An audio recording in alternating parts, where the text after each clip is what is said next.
welcome to this week's edition of the Mastermind meeting for Clear's regional organizers. And with us today are Chris Walsh from Maine, and you can tell them what part of Maine. Is it Hollowell, Maine? Hello. Thank you. Matt Holker from Maryville, Tennessee, outside of Knoxville. Hello. And Art Don from the Washington, D.C. area. Hello, everyone. Harry Legg from Verona, New Jersey, New York City area. Greetings. Hello. And Daniel Stringer from parts of Florida. Well, Daniel, you're on mute. So anyway, so he's from that area in Florida. Landon Paisley. Yeah, okay. All right. And so our question for today for you guys, for everybody here to answer and talk, and there you go, and talk about and all that stuff is how is your personal at home practice? What do you feel is sustaining you the most and helping you the most, and that you're getting the most benefit out of, and that's helping you to get through this time that would also benefit other people? So Chris, we'll start with you on this. My training's the same. I'm not having any other concerns with training. I get up and I do my training in the morning. The one thing that's missing is my training partner, so I don't get to do that. So I just do the other exercises and I work on my typical training. I think as far as, the training, I don't feel any different. I just keep going. I just stick to my regular schedule, and just like before, there were days where it wasn't easy to get up and train, and there was other days when it is, and it's the same for me here. I'm not really having that effect of being at home. I actually like it. Is there any exercise that you're finding while we're doing this that because you didn't have a training partner that you're liking a little more or doing a little more of? I guess the Nagong I'm probably doing more of. I enjoy the interaction of feeling the energy in my body. And now I spend a little more time with it, and I can carry that through some of the form better. So I enjoy the Nagong a lot. I feel good when I'm done. Cool. Excellent. Matt? So for me, it's kind of similar. The training that I do at home is a lot the same. Obviously, I don't have my pushing partners, so I'm not getting a lot of that in. But I try to make up for it. I have a lot of Jing expressions that I like.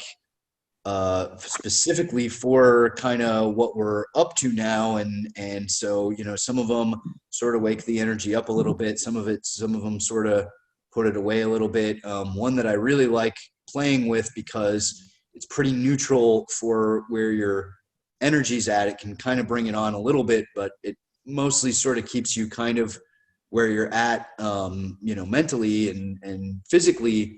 But it gets a lot of good work in if you're doing it right. Is the wave and some coiling, and so I've been trying to work on that a lot more, and then trying to train myself to get spherically centered, like instantly 3D spherically centered from the Combat Tai Chi program that most of us on the call here did recently. I've been really trying to be able to get into that position and that state automatically, and to really try to be there already most of the time. It's hard. It's really hard to be properly weighted all the time, but to at least be aware of that and to try to move better and with less sort of internal impediment like that. And so I've been focusing on that a lot with my personal training, and I get a lot out of it. As far as just getting out, I just go outside, but but that doesn't help with interacting with people at all. So, but for my Jing expressions, we'll get to that. We're not doing the Jing expressions yet. We're just doing right now what training you're doing at home and what that kind of is the training that I'm doing at home mostly, because I don't really have a choice. I have to do all my training at home for the most part, or in the school, but alone. And so that's what I've been doing. Cool. The Art. Yes, actually, my training sort of sounds a lot like the way Matt described, where I have the regular practice of some meditation exercises and the form, but because, again, with the lack of a training partner for push hands, where I lose the sensitivity and connection that I was trying to develop, I am doing a little more emphasis on doing the wave and just trying to become more relaxed myself and looser, and have to increase the internal energy flow. And I've also been working to develop Tang as far as just listening to my own energy and becoming more sensitive to and aware of the energy in my body, and also what's around me, trying to become more perceptive of, I guess, external energy, you could say. And what really keeps me going or helps me work with this is just desire to improve and become better at it, and again, try to maintain what I have and not lose any sort of skills that one develops with interactive practice. That I think that may not be completely avoidable, but just try to maintain the softness and flexibility and sensitivity that I have. So Cool. Harry? So cabin fever hasn't been a huge issue because I typically work from home anyway, except when I'm out teaching students. So I go for walks. Actually, I've probably been going for more walks than I normally would anyway, which is a good thing, just because it's something to do and to get out. As far as the training, almost like everyone else has said, it really hasn't changed a whole lot because I have a regular regimen at home. What has changed is teaching from home and using this platform, Zoom. And that interaction with other people has been huge. I've also popped into, like, Greg Nolmeyer, who's not on the call, into a couple of his classes. He's guest taught in mine. You were able to join once. I know Chris is going to join at some point, and anyone that's one of our instructors certainly can. Seeing last night was awesome. Sue Terry down in Ecuador joined, and that was awesome. And Jim in Costa Rica. So in some ways, this cabin fever situation has caused us to connect maybe even more than we would ultimately. Because, like, hey, we're all stuck. Join, let's go, So, and practicing particular things that would be too much to get into right here, though, with other practitioners online that are energetic and such, that are kind of neat to try through this sort of technology, which has been really neat. Cool. Matt, you already, Daniel? Yeah, I mean, pretty much the same thing. I'm a pretty disciplined student. I mean, training martial arts and Tai Chi has been my life for a long time now. So more time at home is just more training time. I'm very thankful and very lucky. My wife is also a Tai Chi student, so I still get to have push hands practice that way. And we're both not working quite as much as we were. Our schedules were pretty full before, so we're just we have more time. Our school building is here on our property. We have a lot of space here, so really for us, it's as far as training, it's a better season. So it's actually kind of nice, and obviously it's frustrating that the situation the world finds themselves in. But as far as us and our personal growth, it's really not too big an issue. So cool. Is there anything that you're doing at home that you found is, since you can't put hands on with as many partners, that's really helping you, or that that you found that if you're talking and this is for any of you too, that if you're talking to other people that they haven't been training that long, like that, or not as full time and in that way as you guys are, that you're telling them, well, do this or do that, and if there's anything specific that's helping those people to train at home, while this is going on.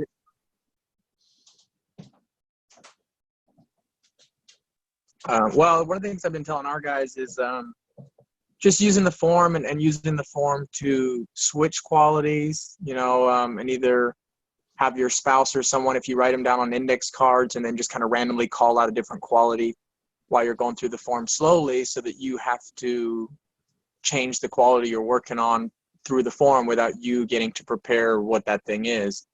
And, obviously in push hands, we want to be able to switch qualities instantly.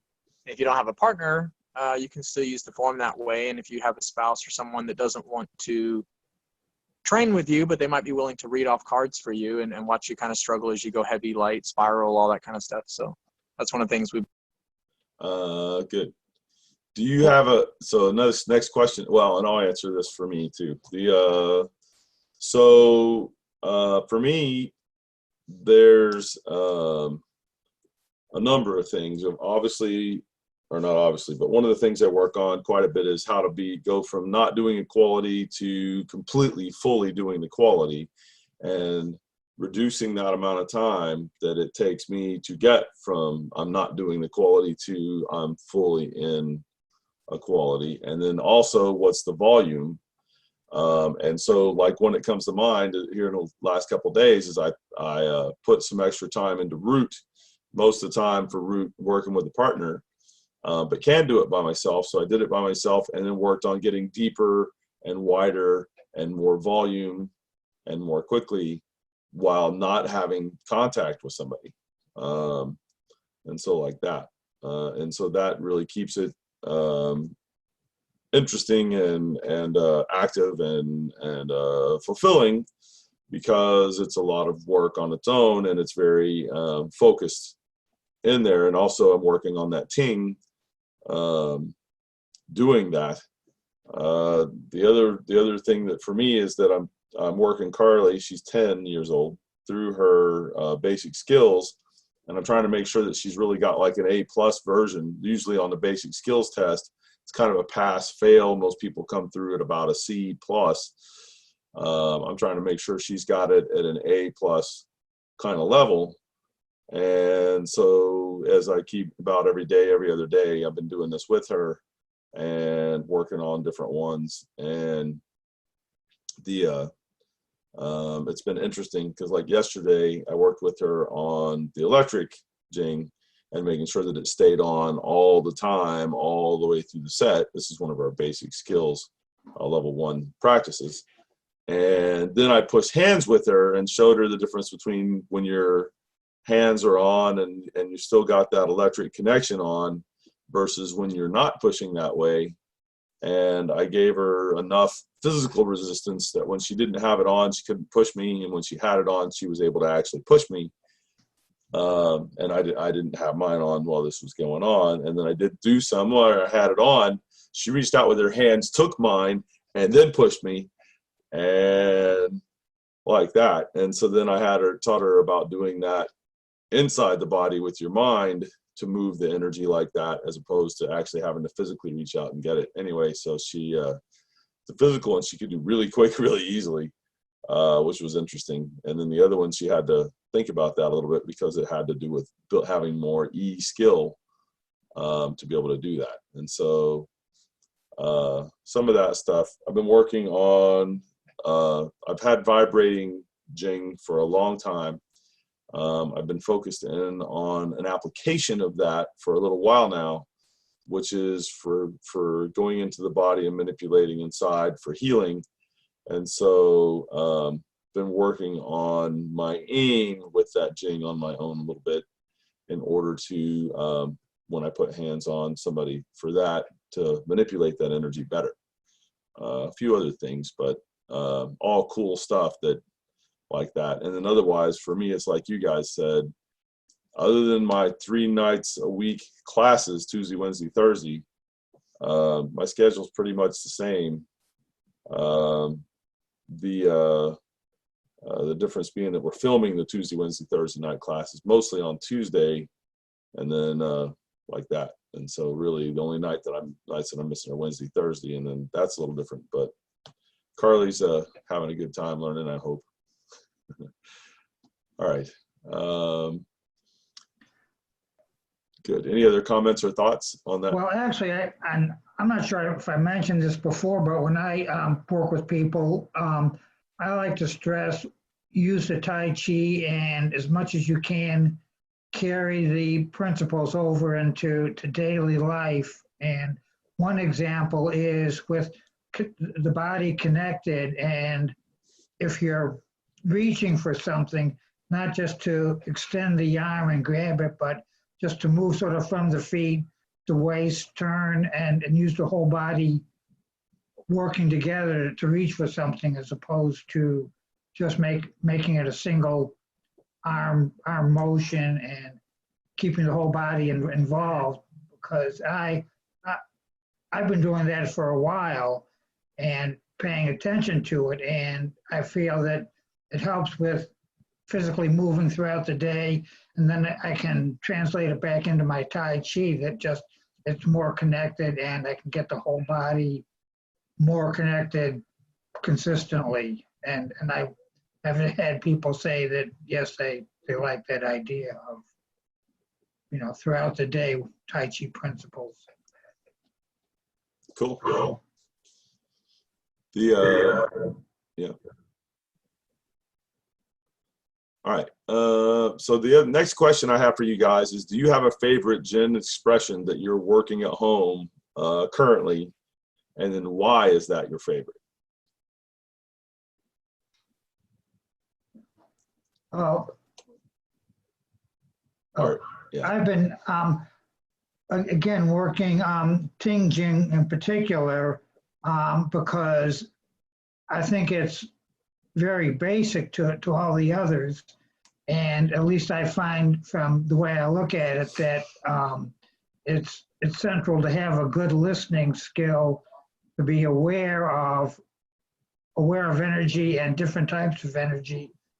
So again, I've been trying to focus internally and paying attention to energy and how it's traveling in my body, and trying to direct it some, but more just seeing what it does also, and where it goes as I do different exercises and different Nei Gong. But again, as I say, also just trying to become aware of my body and seeing how the energy moves, and also trying to become more aware of energy around me and how I can interact with it. And it's coming along. Cool. Harry? So I've been working a ton on magnetic and electric. And it is not my favorite Jing, which is exactly why I'm working on it. So it's not my favorite, but I'm putting a lot of time into it. I really like the electric magnetic, specifically to help people who are having trouble getting the energy. Like they'll feel the energy up top and up here, and they'll kind of work it there, but then they don't really have it through their whole body as much. And the electric magnetic, where you really are connected down to your feet like that, I find is really helps people to get a certain kind of that energy quality all the way through their body. Yeah, and to your opponent's feet or partner's feet. Yeah, when you have one. Yeah, which. Yeah, cool. Matt. Sorry, guys. There's a leaf blower out here that may or may not drown me out, but he's coming back. Maybe somebody else should do it for a second. Yep. Daniel? Well, I'm working about 12 or so different ones. And some of them, things like rooting, are strenuous when you're training them to, when you're like what Steve was said, when you're trying to get deeper and wider and more and more and more, and you're doing it consistently, it can be, and when you're doing things like heavy and shackled and all those kind of things, it can be a strenuous kind of thing. I'm also working electric magnetic, but I'm trying to get the switch to be quicker as we're trying to prepare for our combat instructor level 3 stuff that some of us are working on.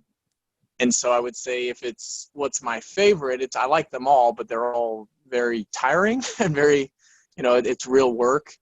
And so probably the one I want to get to in the section for my training for the day is Nagung is probably the one where I just kind of take a nice deep breath and go, oh, well, this is nice, because, pouring more root is exciting, but it's, it's also fries your legs. So. Mm-hmm. Yeah. Okay. Yep. For me on that, a lot of times if you've worked wave enough or spiral enough, you can really do it and kind of have some fun with it on top of the work, and top of taking it further to work it. And so that's one that I can at least do some of and find that I'm not having to work quite as hard. For ones like root and all of that, again, when you're trying to build it, that building part should be work like that, but you should be able to drop some and really enjoy how that feels and what's kind of going on with it too. So just as suggestion that when, especially when you're working multiple ones like that some of them you should just have on any given day, you should just kind of enjoy and feel that, and then go and then pick the 1 or 2 or 3 that you're really going to put some time and work into for the day. Yeah, and maybe one of the things I probably didn't communicate was one of the things that I had been working with those jings is also trying to let them the power, the force be generated through the root and things, and trying to combine those things that way is to me has been challenging. And so it's at work. But I understand what you're saying, and I think having fun with it and not wiping yourself out is a good cause. Cool. Matt? Yeah, so the leaf blower is gone. Thank you, everybody. Well, I kind of said earlier, the waving and coiling and like a little bit of spiraling, kind of for the reasons that Sifu that you just said, is that I can do it and in a way where I'm getting work where I'm always getting good work out of it one way or another, but I can do it in a way where I'm really focused in on the work, but I can also do it where I'm just kind of hanging out and having fun and just, feeling it. And so I've been taking to doing it, to using that expression sort of both ways, and really trying to use it to hone in on my double weighted errors and fix them. and that's a lot tougher to do without the direct feedback of a hands-on partner, but waving and coiling, especially if you are like looking at yourself in the mirror, ideally you can feel it and perceive it. But if you've got like access to a great big mirror here and you do some waving and like your whole torso is frozen up, you can see it too. And so it's really easy to work on my errors and work on correcting them that way, where normally I would just have the feedback of a partner. Cool. And then that's your favorite, or is that? Well, I mean, it's my favorite for the moment, I guess, by virtue of the fact that it's the one that I keep doing. So yeah, so it's kind of my favorite. Cool. I keep coming back to it. I've been doing that one daily, repeatedly, in addition to many other things that I work on. But I just really trying to hone in on that double weighted error in my body and just get it out, and trying to figure out any which way that I can that doesn't involve push hands, for me to do that. And what I've found is that wavy, coily sort of expression really calls that out to me. And I'll do it with like where I'm carrying some weight and I'm still waving and all that. And I'll do it, a bunch of different ways and for kind of a bunch of different reasons, but I keep coming back to that one over and over. Cool. And now a word from our sponsor. For those of you who are interested in internal power and want a reliable place to start, And for anyone who wants to experience internal power for themselves, go to internalpowerguide.com. I built a crash course in hands-on internal power. The Practical Guide to Internal Power is a work at your own pace online program. It is the course I use to get students from 0 to 60 as quickly as possible, and it is totally free. So sign up at internalpowerguide.com now and get started right away. That's internalpowerguide.com. Chris? So really, I'm mostly just working on my root. That's what I need to work on, so that's what I'm working on. And I'm trying to use my yi with the root and sending yi to a place and then letting root follow. And it seems to be helping, but I definitely need more. Is that a cat? Yep, that's a cat. Cat'll be good to see if you can get root deeper than the cat can. Yeah, I was wondering about that kind of stuff too with the animals. Oh yeah. Been avoiding Cat doesn't want to move. Cat's rooting. Yeah, he definitely does. Yep. So do that and then root deeper than the cat is, and you'll know when you've hit it if they're still doing it, because they'll go from being all heavy to being light, even though they're still doing that. I'm gonna do it. Cool. Thank you. Oh yeah. fun at home with the cats. Yep. And then so root's the one you've been mostly working on, and then that's just the one you're needing to get better at right now. Yeah, that's what I need to. I need to do a lot of focus on that, and then just when I'm in with the forums, I'm doing the basic skills that we've done with the electric, magnetic, the pulsing, those, and I enjoy feeling. I think along with the root is in transitioning from one position to another, just feeling how the root pours into the next leg, into the next posture. It's going from one to the other, and I also try to use the yi in that as well to see, put my mind where my root is going in my form. Yeah. So hopefully I'll get some results, and I'll come down and see Harry, and he can let me know. Yeah. Cool. Did I hit everybody, or am I missing somebody there? Okay. So for me, one of the ones that I've really been enjoying is working on my Ting Jing, which I always try to add more with all the stuff, but specifically Ting in terms of feeling the vibrating for healing that I was talking about before, and getting that better. And that kind of a thing, getting a better connection into some of the higher level shin work, and then how to really get the sensitivity into that to see how well connected I am into that, and making sure that I'm feeling it. Towards a more basic level for me, depending on who you are, maybe basic, maybe advanced, but being able to really on my own feel the difference between my Wei Qi level, my Meridian Qi, which is the one that we normally think of as the Qi that you feel if you're feeling on a body, or like what an acupuncturist feels. Being able to feel the Ying Qi, that nutritive Qi inside, being able to feel the bone marrow blood Qi, like that. And so being able to feel each one of those, and then being able to feel all four of them together, and then also being able to manipulate that chi, although I'm being mild about doing that in my own body.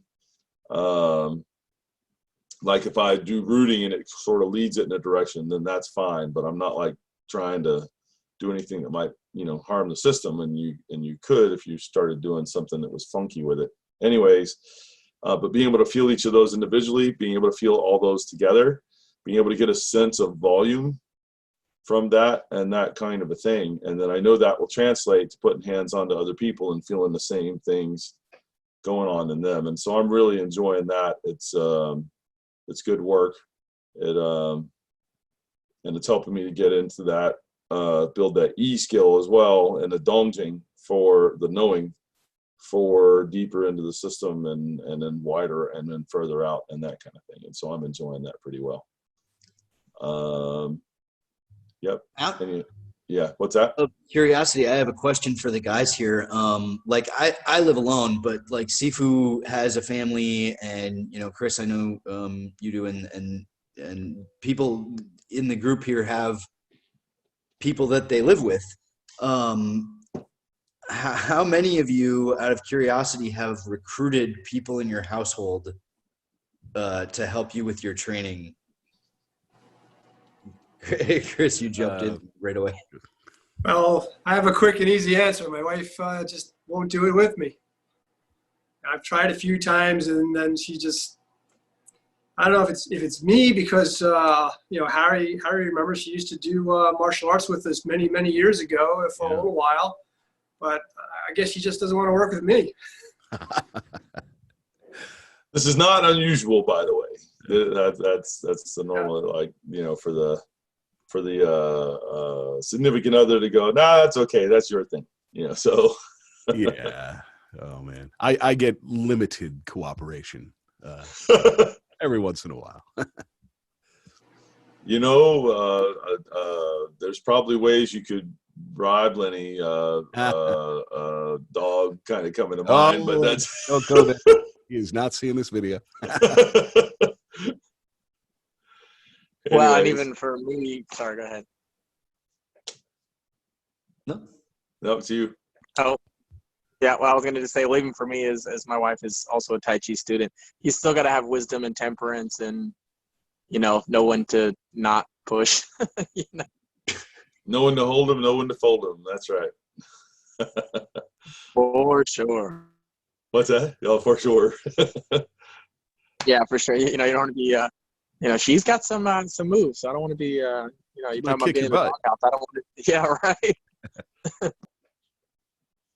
Well, good. That actually makes me feel a lot better about it. I had this sort of fantasy in my head that all you guys were getting in this great training with your partners, and I was missing out on all the action. And really, like, they're not putting up with you any more than, you might as well live alone as far as the training is concerned. So, fair enough. All right. Yeah, it might be slightly better than living alone in terms of the training too, but yeah. And well, you have Carly. I have Carly. Some days she's good, and other days she's like, nope, we're running. So, yeah. Well, I would definitely say I'm in a better position than being on my own. Yes, absolutely. Now, is there anything specifically, last question for the day, anything you're doing that, like, for some of us, like for me, my schedule hasn't changed so much, and I know a couple of you others said the same thing. And so I'm finding that I am video calling people a little bit more. I'm making sure to get outside. Now I've got property, so it's really easy for me to do that. Those kinds of things. And I'm still working, like, we're putting together nice and neat things for everybody. And if I had 6 months of 8 to 12-hour days, locked in a room to work on that, in 6 months, I might start to catch up to the work that I've got on my plate right now. So I'm not really noticing too much on the cabin fever as much as, other people might. I do find that I make myself get outside, and that I really do feel a lot better overall when I make sure to get some time doing that. And so what are you doing to help either not have or to overcome cabin fever? And if it's something that you're doing regularly, just because of how that this isn't so much different, then what is it that you do or are doing that might be beneficial to somebody else in that regard?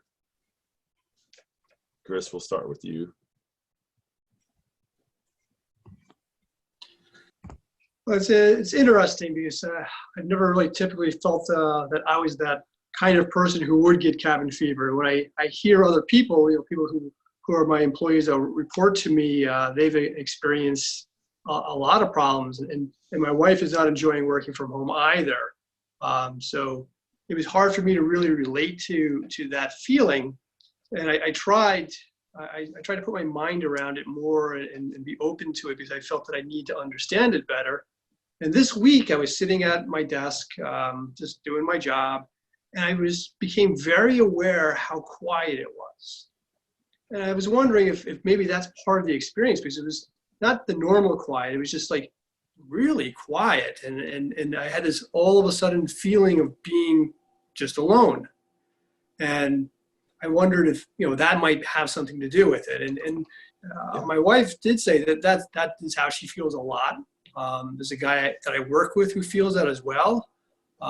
So I can't help my wife by explaining to her, but the guy at work, I explained to him that when I was young, as a child, I was afraid of the dark. I always thought, there's monsters in there. So I was afraid. But it was something about who I am, I guess, and I don't like to be afraid. So I forced myself to go into the dark. And there was this little half basement under my family's house that was just all creepy and full of cobwebs and dark. And I would make myself go in there and sit until I got to the point where I didn't feel like there were monsters in the dark. It was just me, and everything was fine. And I no longer had fear of the dark. So I tried to explain to the guy I'm working with, through work, that if he can take a few minutes and sit quietly and embrace what's happening rather than trying to get away from it, take the time to see that it is okay. Now, there isn't anything wrong with the silence or what you feel in your cabin fever.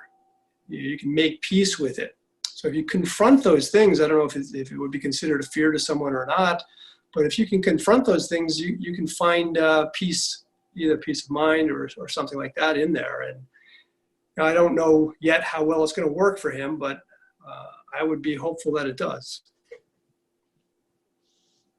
Cool. Harry? This really goes back to the answer I talked about earlier. I'm not experiencing much in the way of cabin fever. To help others, a lot of that may be very much what Chris talked about, but it also may be, are you in an area where you can just get outside, do your training outside? Now, if you're, just been hit with snow, that might not be the most pleasant thing, but that is a good time to go outside. Not necessarily training, but not for you. Anyway, no, I love training outside. So I'll either go to the back patio that I have here, or there are parks and trails around here that are not closed, that with proper social distancing, you can go walk through and do Tai Chi outside. I did that with one of my students the other day. We both kept our distance. We went for the walk and we stopped, found an area and did Tai Chi outside. It was awesome. Cool. Yeah. Matt? Yeah, well, so, I've tried to maintain certain kinds of routines. Like I don't normally work from home during the day. I mean, I do work from home, actually. I do work while I'm at home, but I normally would, as a part of my routine day, go into the office or go into the school or wherever and spend a day at work, normally a pretty full day at work. And so I've continued to do that. I'm not sitting at home trying to get stuff done in the middle of my apartment where I don't have an office set up and where I don't have like a space dedicated for that. I've been coming into the school, and doing my work here, and then, maintaining routine through, video calls with my students, mostly my kids' kung fu class. But also, other kinds of calls with others of the students, and, answering emails and trying to figure out creative ways to answer questions for people who can't get hands-on, which is always kind of part of, something that we've done in the bigger picture with the online training and all that. And so, a lot of that, for me, like I say, is really about maintaining routines the best I kind of can. I try to also create habits around getting outside. I've always tended to, if I'm going to take a cell phone call, I'll walk outside while I'm on the phone. If I have a quick access to do that, I just do that. And if there's like a little covered area, I'll even do that. If it's pouring rain outside or whatever, I just tend to go outside as a part of my day for a few minutes every day, and I time that with being on the phone, because that just sort of reminds me, like, go outside right now. And so I've continued to do that. I go to the store, a lot of people where I live here are not treating it like it's a big deal. And so I have to treat it the way I look at it is that means I have to be even more cognizant of that. And so, when I'm going to the store, I've got the mask on and I've got the hand spray, and all the safety that I need to, and I try to make it quick. But I do go to the store periodically and I see people, and I'm here at the school and I see, traffic going by, and I don't feel like I'm really missing a social component that I would normally have, partly because we have this kind of technology where we can do these kinds of video calls. And so I have been doing more of that as well. Partly out of necessity for the classes, but also just to keep in touch with my family, where normally I would give them a regular call. Now I'll do a video call, and it feels like that much more connected, and somehow that much more special. Like we're not just walking around doing other things and happen to be talking to each other on the phone. Like we're actually kind of sitting down to have a meeting almost, and it's nice. It's nice keeping in touch with people that way, that are distant to me. Unfortunately, I also have to keep in touch with people that way that are close to me that normally I would see, but I'll see them again. In the meantime, I'm just doing my best to, like I say, try to maintain routine as much as possible in the middle of all of the different things that are going on. Cool. Daniel? I agree with what these guys are saying, of what Chris said, facing what you're afraid of, and what these guys are saying, hey, get outside and have a change of scenery and stay in touch with people, which is pretty much what I'm doing. And there's a list of people that I call every week just to touch base with and talk to. And then, my wife and I have this property here, so we try to spend a good amount of time outside, and we have our outdoor school here. So when we're training, we're getting to be outside in sunny Florida. And like this afternoon, we're gonna go ride horses and things. So for us, it's kind of just like a vacation season where we just get to have more time at home together and just enjoying what we have. So for us, it's really not, and I appreciate what Matt's saying too. When you go out, you still have to take things seriously, but when you're home and you can be outside and just kind of take that deep breath and do some Tai Chi outside, it really doesn't have to be all that bad unless you make it bad in your mind. And so I think what these guys said, especially what Chris said about facing your fears, are really just good things. Yep. A lot of people have a hard time being by themselves, and obviously, and especially when it's really quiet, because at some point you quit thinking so much about things that have happened in the past, or you've kind of done a bunch of that already, and that's sort of exhausted for the moment. And also, as it continues, you quit thinking about things that are in the future, especially when the future is undetermined, right? Like there's this indefinite, we don't know when this thing is going to ease up. And so then what it does is it puts you by yourself in the moment and doing that. And a lot of people have a real hard time doing that and being in that place and doing that for any length of time. And by any length of time, I mean even 20 seconds worth is, for a lot of people, seems like a long time. And so this is kind of creating that circumstance. And for me, anytime I'm getting that, I go, cool, great training time. This is where I want to be. Like that, because it is one of the things that the Tai Chi is trying to get you to, is to be able to do that. And there's a lot of power in it. And not power like power, but a lot of personal power, health and wellness and peace of mind.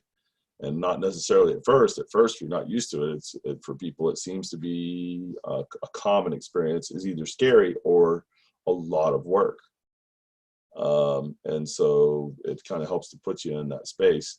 But if somebody is shying away from it or not liking it, then they're not really able to get what the experience is and to get the benefits of the thing. It's more like they're trying to figure out how to get away from that. And so try to use it that way, very much like what Chris said about sitting quietly and then just letting it be like it is, and making that something to embrace knowing that when you start working on our healing stuff and some of the higher level things, that's a really good space to be in, even when you are interacting with somebody. And when you're interacting with somebody doing it, it can be a lot tougher to do that because your mind starts thinking about either what was said or what you're going to say, and you end up in a different space rather than the right here, right now space. Anyways, cool. Art?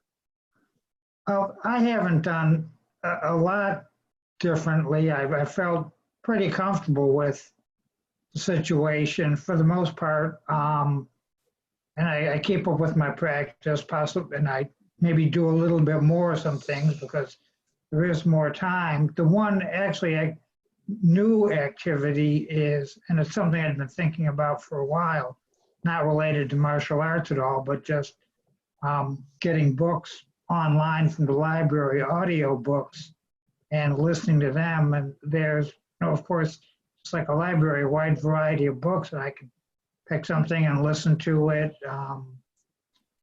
And that helps a lot with what passing some time that I might not be using so well, or just gives me something creative and constructive to fill the time. And it can lead, depending on the book, to me pursuing or researching or looking into a different activity. And it certainly occupies my mind. And then from there, I do this maybe a few hours a week, and I just find that it helps with any time where I'm feeling otherwise it would be idle, and I might not spend it constructively. But and I do work with, well, this is Tai Chi related, a few people where I did. And I haven't worked with the new technology yet with other people, but I'm looking into setting up Zoom sessions, and I've got some good information, and people say that it works well, and I thought it would. So that might be the new activity for using the time. Yep. Cool. One of the things I'm finding is that, with video, one of the longer standing arguments that we have dealt with as people who produce video content for people to learn from is that you can't learn from video. And now it's like, oh, you can learn from video.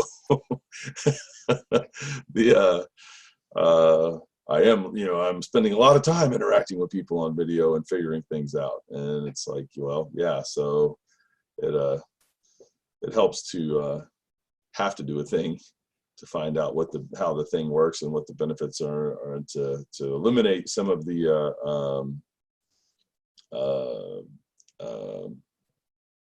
not understanding because of not doing issues that are out there, some of the ignorance that way. It forces you to have to learn to articulate things even better when all you have is video versus let's put hands on. Definitely. Yeah. Cool. Yeah, and I find it improves your eye for things as well, where you where a lot of times you would be pushing and feeling things, and you can't do that anymore, and so you really have to look and figure out, like, does he have it going on, or does it just look like he has it going on? Is the energy actually right? And it forces you to develop that eye in a different way for a lot of different things. Yeah. So. All right, guys. Is there anything else anybody else wanted to add today? All right. Well, be well. I'm sure I'll talk to most of you through the week at some point or another. And keep up the great work, and more next time. Thank you, Sifu. Thank you, Sifu. Thank you, Thanks, everybody. Sifu. Adios, amigos. Take care, Daniel. Yeah. And now, a word from our sponsor. For those of you who are interested in internal power and want a reliable place to start, and for anyone who wants to experience internal power for themselves, go to internalpowerguide.com. I built a crash course in hands-on internal power. The practical guide to internal power is a work at your own pace online program. It is the course I use to get students from 0 to 60 as quickly as possible, and it is totally free. So sign up at internalpowerguide.com now and get started right away. That's internalpowerguide.com.